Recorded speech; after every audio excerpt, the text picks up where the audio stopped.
헤아리기 어렵더라도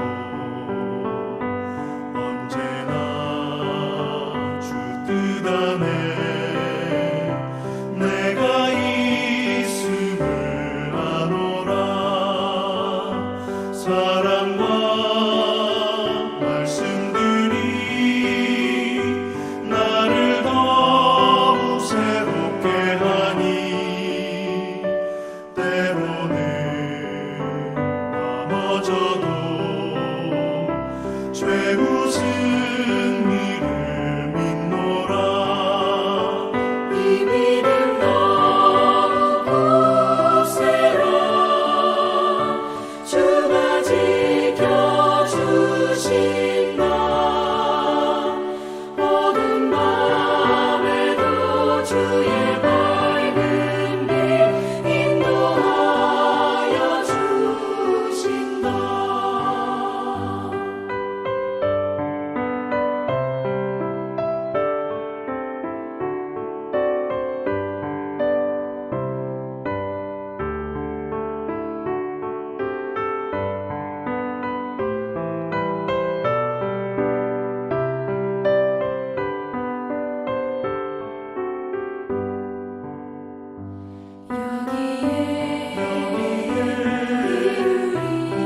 여기에 사랑받는 주의 자녀라. 주께서 가신 바 우리 통해 펼치신다. 고통과 슬픔 중에 더욱 주님 의지하오니 어려움 이겨내고 주님 더욱 찬양하라. 이 믿음 더욱 굳세라. 주가 지켜주신다. 어두운 밤에도 주의 밝은 빛 인도하여 주신다.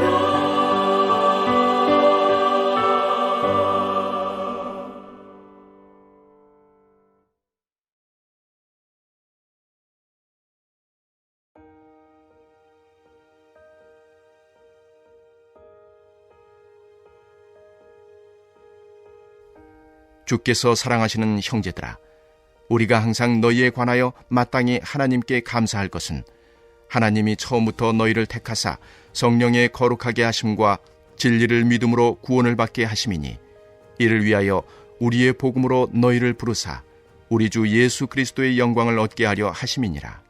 그러므로 형제들아, 굳건하게 서서 말로나 우리의 편지로 가르침을 받은 전통을 지키라. 우리 주 예수 그리스도와 우리를 사랑하시고 영원한 위로와 좋은 소망을 은혜로 주신 하나님 우리 아버지께서 너희 마음을 위로하시고 모든 선한 일과 말에 굳건하게 하시기를 원하노라. 끝으로 형제들아, 너희는 우리를 위하여 기도하기를 주의 말씀이 너희 가운데서와 같이 퍼져나가 영광스럽게 되고 또한 우리를 부당하고 악한 사람들에게서 건지시옵소서 하라. 믿음은 모든 사람의 것이 아니니라. 주는 미쁘사 너희를 굳건하게 하시고 악한 자에게서 지키시리라. 너희에 대하여는 우리가 명한 것을 너희가 행하고 또 행할 줄을 우리가 주 안에서 확신하노니 주께서 너희 마음을 인도하여 하나님의 사랑과 그리스도의 인내에 들어가게 하시기를 원하노라. 할렐루야! 오늘도 새벽을 깨워 하나님 앞에 나오신 여러분들을 진심으로 환영합니다. 오늘 말씀을 통하여 하나님의 은혜와 평강이 넘쳐나길 간절히 소망합니다. 오늘 말씀은 데살로니가 후서 2장에서 3장의 말씀입니다. 잠깐 말씀 속 배경을 살펴보면 데살로니가의 상황은 박해와 재림에 대한 문제로 혼란스러운 상황이었습니다. 그리하여 바울은 그들에게 박해 가운데서 우리에게는 소망이 있다고 말합니다. 또한 예수님의 재림은 두려움과 절망이 아니라 우리들에게는 소망이라고 전하고 있습니다. 그렇기에 예수님은 재림을 기다리는 자세는 모든 것을 포기하고 자포자기한 태도가 아니라 소망, 그 소망을 가지고 살아가는 그러한 모습을 보여야 한다고 말하고 있습니다. 그렇다면 여러분, 우리에게 있어서 소망은, 그리고 우리가 가져야 할 소망은 무엇일까요? 우리는 말씀을 통해 알 수 있습니다. 사도행전 4장 12절의 말씀을 보면 다른 이로서는 구원을 받을 수 없나니 천하 사람 중에 구원을 받을 만한 다른 이름을 우리에게 주신 일이 없음이라 하였더라 말씀하고 있습니다. 그럼 그 구원의 이름, 소망의 이름은 무엇일까요? 바로 예수 그리스도입니다. 우리를 위해 십자가를 지신 예수 그리스도를 소망으로 삼아야 한다는 것입니다. 그렇기에 바울은 소망 대신 예수 그리스도를 바라보면서 살아가야 한다고 그 데살로니가 교인들에게 권면했습니다. 또한 2000년이 지난 우리들에게도 이 말씀을 통하여서 예수 그리스도를 소망으로 삼고 살아가야 한다고 전하고 있습니다. 그렇게 예수 그리스도를 소망으로 삼고 살아가는 우리 모두가 되시길 간절히 소망합니다.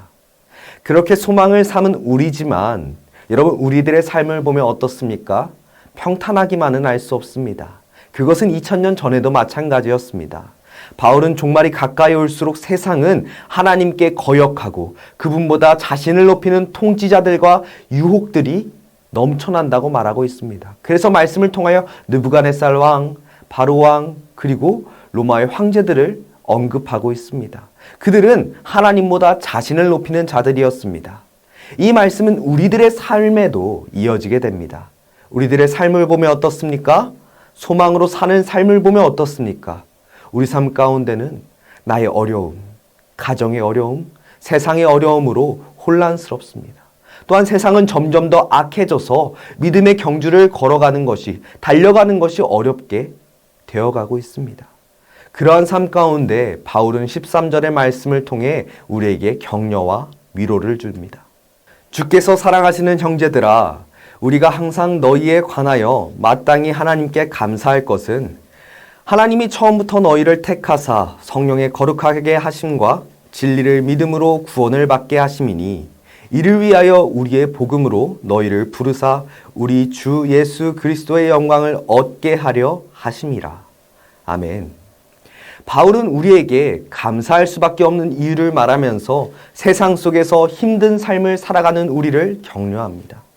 하나님이 우리를 택하여 예수 그리스도의 소망으로 삼을 수 있는 영광을 허락해 주셨다는 것입니다. 즉 여러분, 이 말씀은 하나님께서 예수 그리스도의 십자가를 통해 구원해 주셨다는 것입니다. 예수 그리스도를 소망으로 삼아 구원에 이를 수 있게 된 것은 여러분, 하나님의 값없는 은혜입니다. 세상의 유한한 기쁨과는 차원이 다른 영원한 기쁨이자 행복이라는 것입니다. 우리는 이 가장 중요한 사실을 어떻게 보면 너무나 많이 들어서 익숙함으로 구원의 소중함을 잊고 살아갈 때가 많이 있습니다. 구원은 우리의 공로와 노력으로 얻을 수 있는 것이 아니라 하나님께서 우리에게 택하여 주신 그 은혜입니다. 선물입니다. 더 자세히 말한다면 죄인된 우리를 그저 사랑한다는 이유로 아무 죄 없으신 예수 그리스도가 십자가로 주신 선물이라는 것입니다. 그렇게 우리는 악해져가는 그 세상 가운데서 내 삶이 궁핍하고 어렵더라도 예수 그리스도를 통해 영원한 본향 천국이 주어졌기에 감사할 수 있다는 것입니다. 사랑하는 전주 안디옥 교회 성도 여러분, 나의 삶이 힘들고 어려울 수 있습니다. 하지만 그럴 때일수록 우리는 구원의 은혜를 다시 한번 마음에 새겨서 감사함으로 그 어려움을 이겨내는 여러분들이 되시길 간절히 소망합니다. 그래서 바울은 15절의 말씀을 통해 우리에게 권면합니다. 그러므로 형제들아, 굳건하게 서서 말로나 우리의 편지로 가르침을 받은 전통을 지키라. 아멘. 여러분, 15절의 상반절을 직역한다면 그러므로 형제들아 굳게 서라, 그리고 굳게 붙들어라 라는 말이 됩니다. 굳게 서라는 말은 주를 믿는 신앙 안에서 흔들리지 말고 견고하게 서 있으라는 말입니다. 여러분, 사실 데살로니가 교회 성도들은 이미 그렇게 하고 있었습니다. 그럼에도 불구하고 바울이 이렇게 권면하는 것은 그러한 태도가 일시적인 현상에 그쳐서는 안 되기 때문입니다. 구원을 굳게 붙들고 계속해서 살아가라고, 유지하라고 말하는 것입니다.